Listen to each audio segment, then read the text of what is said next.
11.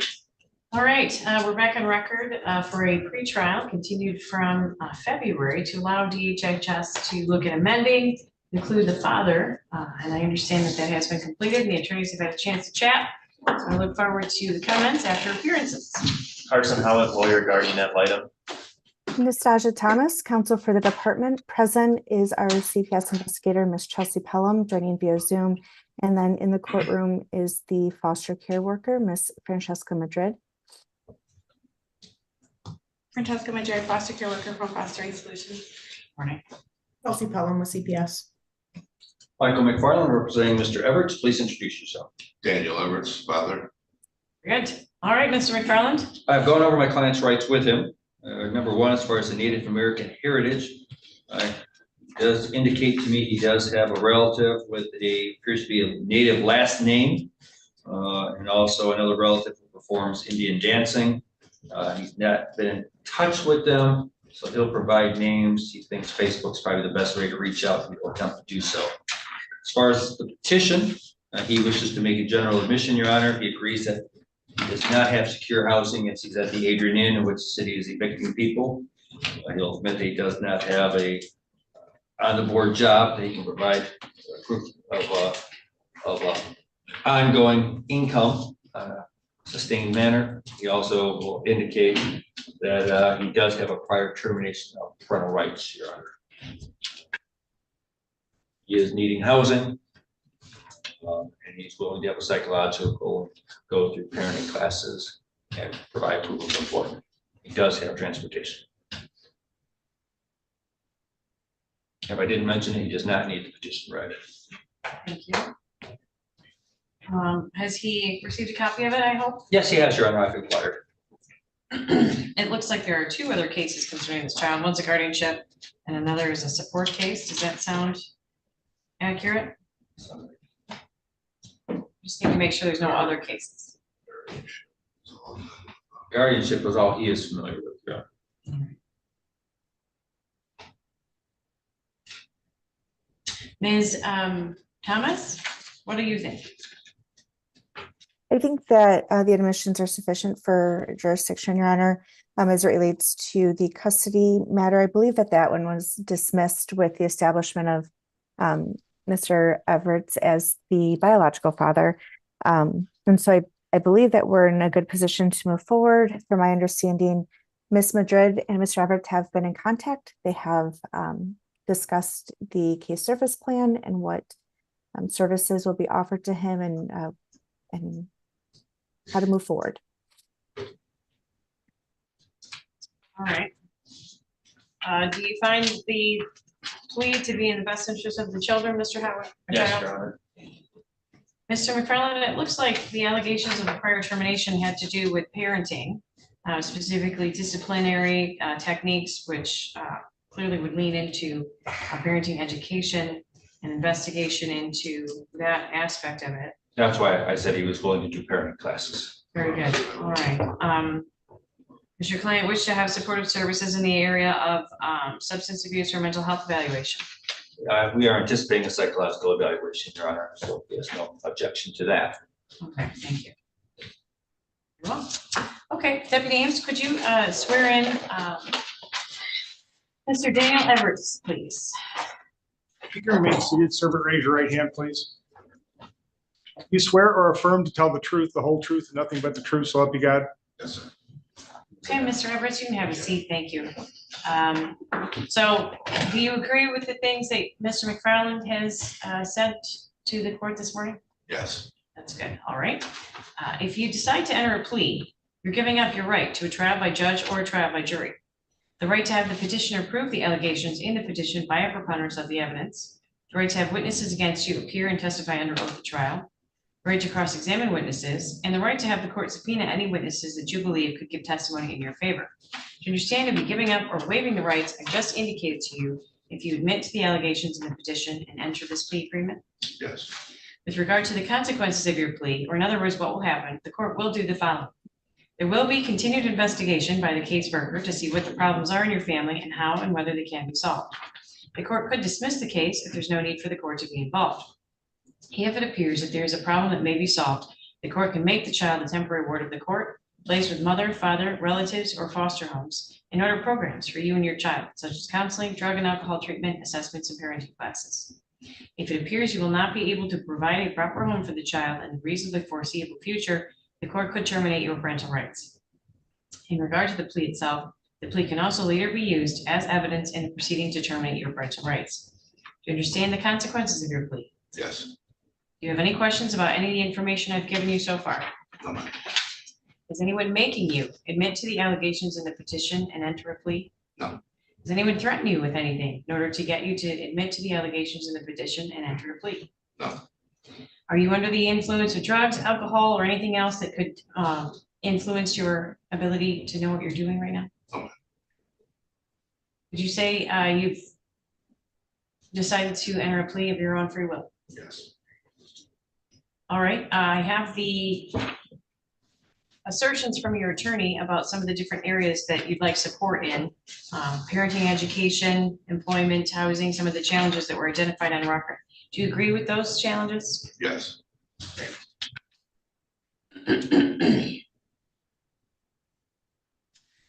All right, I am willing to accept both those representations and the facts contained in the petition to support that plea, if that's what you intend, Mr. McFarland. We do, Your Honor. Any objection to that, Ms. Thomas? No, Your Honor. Thank you. Mr. Howard? No, Your Honor, thank you. Very well. The court does find that the allegations in the petition, as summarized today, as well as detailed in the petition, do constitute a violation of the statute, triggering the intervention of the court as well as the department to support Mr. Everts in his efforts to remedy those barriers and work towards reunification of his child. Jurisdiction is appropriate under MCL 712A.2B, both 1 or 2, and 2, I should say. The next, well, are the attorneys satisfied with the advice of rights and the factual basis of the plea? I am, Your Honor. Yes, Your Honor. Very good. All right, I have another copy of the DNA results that have been offered, as well as a copy of the investigation already underway as it relates to the Native American heritage for your client, Mr. McFarland. Did you receive a copy of that? I did. I'm not sure if the agents, I did notice it was attached. I have not read that, Your Honor. My only concern is did the registered agents actually sign? Very good. I would ask you to review that with your client, as well as that particular issue to ensure that there are no other names or indications that could be used for that investigation. I can tell you, Your Honor, that my client does not believe the deceased mother had a Native American heritage to the best of his knowledge. No. Well, you had mentioned that your client had specifically some names that he needed to perhaps run by the department. Yes, I do. So we'll leave that to you to review those inquiries with him and to bring any other information to the forefront on behalf of your client. Fair? Fair. Very good. There are some indications that the inquiry was already mailed to the Crow Creek Sioux Tribe, Asanabe and Sioux Tribes, Flandreau Santee Sioux Tribe, and the Cheyenne River Sioux, Wagala Sioux. This one I'm not sure. Lewana Brule Sioux Tribe, Lower Sioux. That's your fault, Miss Bellum. Wherever you are.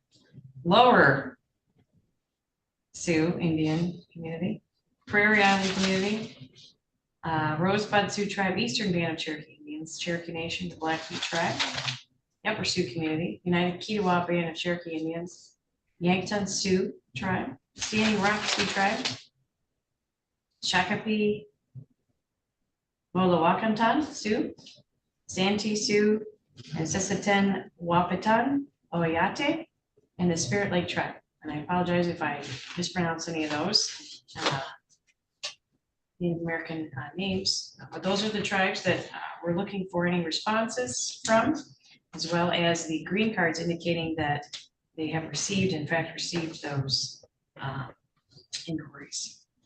So we'll be on the lookout for that in our next stage of proceedings, which is the initial disposition as it relates to Mr. Everts. Mr. Everts, the department or one or more of the representatives from the foster care agency will be meeting with you to put together a key services plan to talk about the services that they can help refer you to, as well as the things that you're going to be expected to work on, which would obviously include things that were talked about today, like housing, employment, education, some of those things. That's the document that will be the subject really of our next hearing, to determine whether or not that's appropriate for the court to use in order to measure your progress on those things moving forward. All right, you're welcome to talk with Mr. McFarland about any additional questions you might have on that.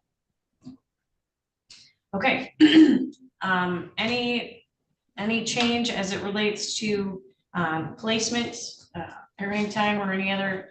I don't believe so, issues? Your Honor. I know that Ms. Madrid, I believe she had prepared a court report. I know that it was submitted a little late, but if the court would like any updates, his whereabouts and then any voluntary services, I can ask Ms. Madrid to be sworn in.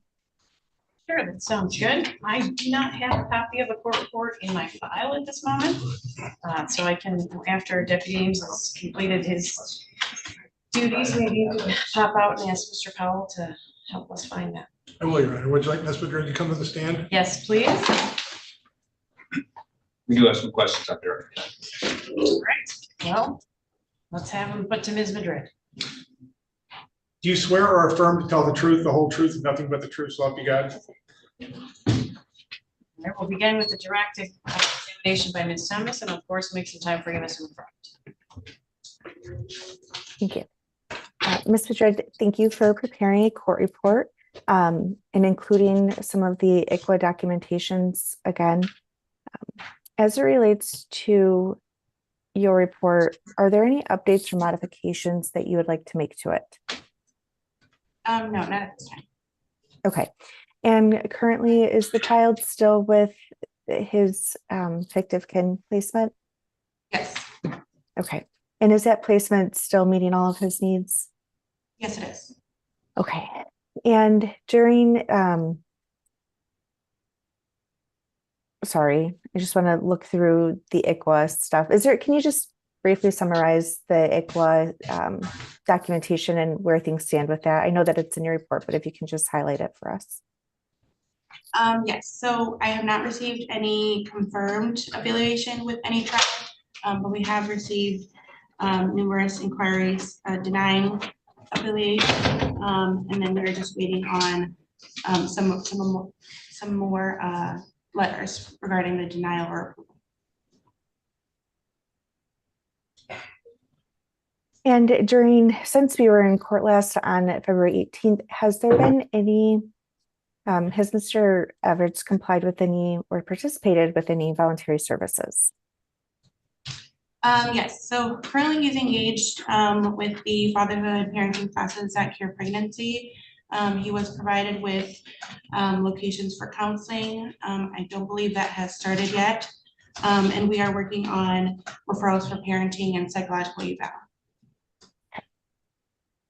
And has parenting time been offered?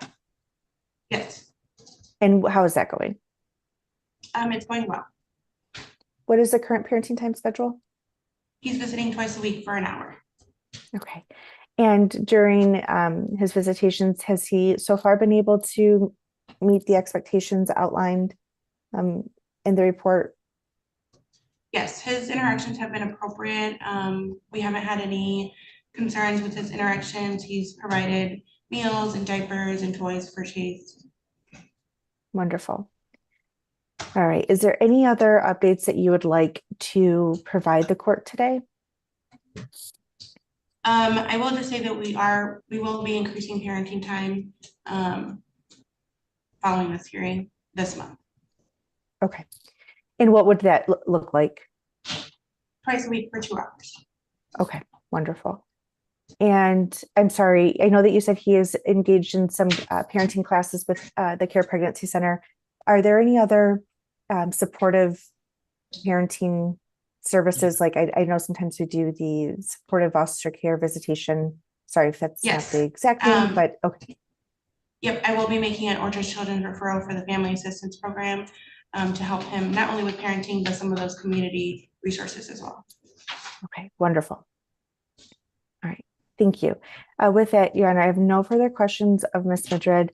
I would just like the court to know that the report was 51 pages. It was just sent out on Friday. A majority of it relates to ICWA. There are some of the green cards and denial letters. And those are also, the denial letters are outlined in the court report. There's also a proposed case service plan attached. And so if the court would consider receiving those today, we would ask that, but we understand if Mr. McFarland would like an additional opportunity to review that with his client. Mr. McFarland? No objection, but we would like some time to at least present any questions at the disposition. Mr. Howard? No objections. All right, the court report and the attachments are received, acknowledging that Mr. McFarland may continue to review those documents with his client and raise any questions or objections at the disposition. Now, before we go any further, I do want to say, I forgot to ask a couple questions at the end of our plea. Are the attorneys satisfied with the advice of rights and the factual basis of the plea? I am. I am, Your Honor. Yes, Your Honor. Very well. The court is also satisfied the plea is knowingly, voluntarily, and understandably given. So those pieces are now complete. Mr. McFarland, questions? Yes, you're familiar that the court, in many cases, allots a parent 3 2-hour visits per week, correct? Yes. Why can't that be accomplished on this case? It's not something that we can't progress towards. Okay, and what does that progression, if there are no issues right now, why couldn't we immediately do that? I think it would be best to have a gradual increase, just to observe the bond between the child and Mr. Everett's. I know that they have not spent a great deal of his life together, so we're just observing the bond, but things are going well. What would you anticipate? Well, I guess you'll discuss in that family team meeting what that may look like, correct? Yes. Okay. Lastly, are you familiar that under ICWA, these green cards have to be signed by a registered agent with the tribes to be valid? Are you aware of that? Yes. Okay, I have nothing further. Any questions, Mr. Howitt? No, Your Honor. Any redirect? No, Your Honor. And for your testimony, you may return to your seat.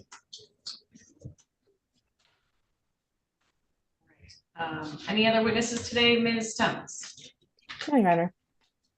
Mr. Brown? No witnesses. Mr. Howard? No, Your Honor. All right, comments then in closing, beginning with Ms. Thomas. Thank you, Your Honor. I think at this time, Mr. Everts is on a good pathway to getting services underway with the assistance of Ms. Madrid, and we would ask the court to permit Ms. Madrid to submit a memo at the initial disposition hearing, given that the report she provided for today's hearing is very thorough and it does have the attached proposed case service plan. And we'll just confirm that it was made in collaboration with Mr. Everts at that hearing. Thank you. Mr. McFarland? I think probably the hardest challenge is going to be housing in this case, Your Honor. My client realizes that, and I think the agency does too. So we are looking forward to expanded parenting time after the family team meeting to construct the case service plan. Mr. Howard? Your Honor, I think it would be appropriate to increase the parenting time to give them that extra 2 hours a week. I think the placement is expressed concern that the hour is just a little short. He eats and then basically leaves. So definitely think that's appropriate at this time. Thank you. Good. Were you able to meet with the child, or did you want to give us any update? Yeah, I can give my report as well. I met with him on March 3rd, 2025. So just last week, he came into my office with a ton of energy and was a lot more interested in playing with my computer and office supplies than the toy. The child's speech is not meeting developmental milestones at this point. It's not putting words together into short sentences, but he's able to communicate still with his caregivers with, nonverbal cues or maybe just a little bit of a screech. It's kind of how his speech is described. I believe that in orientation and early on was completed last Tuesday and he qualified for all services there. So excited for him to get in there and get working on that. I think his current placement, there's a clear bond between them. He always reaches up to grab his placement mom's hand for guidance, and I was always looking to placement dad for instructions as well. So he's a very sweet kid. I think this placement is definitely in his best interest, as he has familiarity in the home, stability, and they have a good awareness of what he needs, but due to the child's age, he did not articulate what his wishes are at this point. Thank you, Your Honor. Okay, the court finds all interested parties were given notice for purposes of today's hearing. The plea was entered today by Mr. Everts, who has clearly indicated that he understands his challenges and is ready to tackle those in order to work towards unification with his child. Given that those challenges still remain outstanding, the child's placement with the fictive kin really is the safest and least restrictive under the circumstances. Ms. Madrid is giving us active efforts really at this point, understanding that we still have some ICWA notifications outstanding. And I will say, I'll acknowledge that our agency, especially Fostering Solutions and our local agency, tends to provide overly helpful efforts anyway, with referrals and connecting people and doing those assists that are many times referred to as active efforts anyway. So efforts both on the ICWA front, but also on the front to support both the child and the parent, in this case, getting both into referrals and services already, monitoring that, assisting with parenting time, and looking towards expanding that parenting time, which is appropriate in this case. So her efforts are certainly in satisfaction of her obligations, as are Mr. Howitt's, and that will be reflected in the court's order, as well as the continued placement for the child pending our next hearing, which will be the initial disposition. I have some time, it looks like potentially on Wednesday, April 9th at 11:30 for the initial disposition, if that works for everyone. That's right. Okay. Very well. So we'll do the initial disposition on April 9th at 11:30 in the morning. And unless there's any questions, I think that's all for today. Should my client wait in the hall for a copy of the order? Sure, it'll be ready in just a few minutes. Thank you.